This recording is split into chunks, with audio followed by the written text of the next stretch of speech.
How's it going, guys? Thanks for watching another video. So if you didn't have a chance to catch my last America's Got Talent video, I basically explained some reasons how I think those two scrubby acts made it to the live show.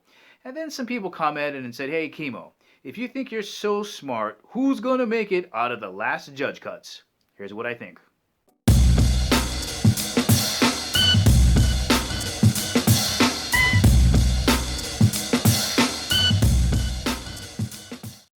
Let me start off by saying this. I'm looking at this list right here and all my stars, and this episode is singer heavy. There are no real scrubby acts except for one. I'm going to point that out later on, but there's a lot of great singers that I think are going to make it. Let me start off with the magicians, 'cause I don't think any of the magicians are going to make it. You got Zach and Stan, there's SOS, and Eric Chien. I'm going to hold Eric for just a second, but I don't think any of the three magic acts are going to make it. And then you got the two stand-up comedians, Jackie Fabulous and Cara the K. They're not going to make it. They just are not at that level where I think they're funny enough to make it in there. So getting down to the singers, okay, the first girl, the little 10-year-old opera singer, Imani Bishaya, she's going to go, right?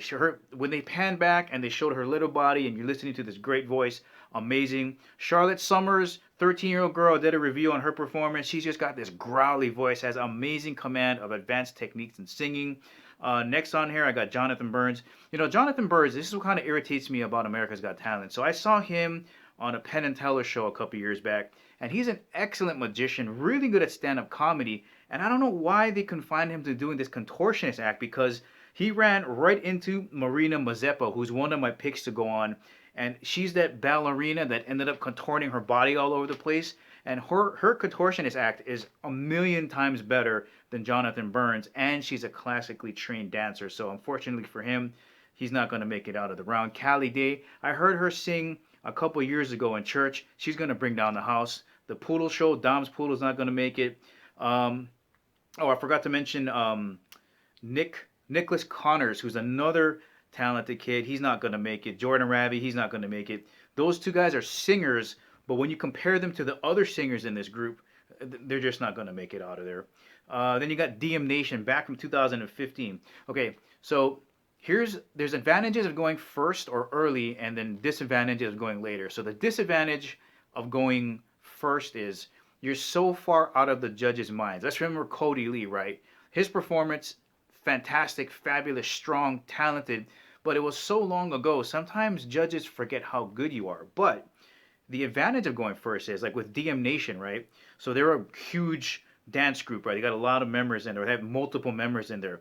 Now what we're doing is the judges have seen really good group dance acts, like the last two acts, Light Balance and V Unbeatable. They're not going to be able to compete with them. So as they're trying to pull people for the final seven, they're going to look at DM Nation and go, well, is this group better than the other that we've seen? And they're not. So unfortunately from DM Nation, they're not going to make it on.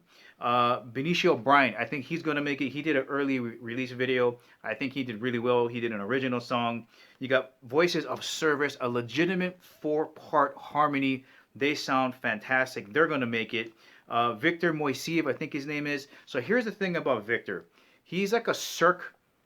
Like, you can tell his body's muscular. He moves the way his mannerisms are. He's a juggler. The thing that's unique about him is that he uses the emotion and the music to bring it into his juggling, and I think he's going to make it to the next round. I mentioned Marina Mazeppa, and the last guy on my list is kind of Ben Trigger. He's a guy, kind of chubby guy that dresses up like a drag queen, and he dances really well, but as compared to the rest of the people in here, I don't think he's going to do very well. So my picks to make it: the 10-year-old opera singer, Imani Bishaya, I think that's how you say her name, Charlotte Summers, Callie Day, Benicio Bryant, Voices of Service, Victor Moiseev, and Marina Mazeppa.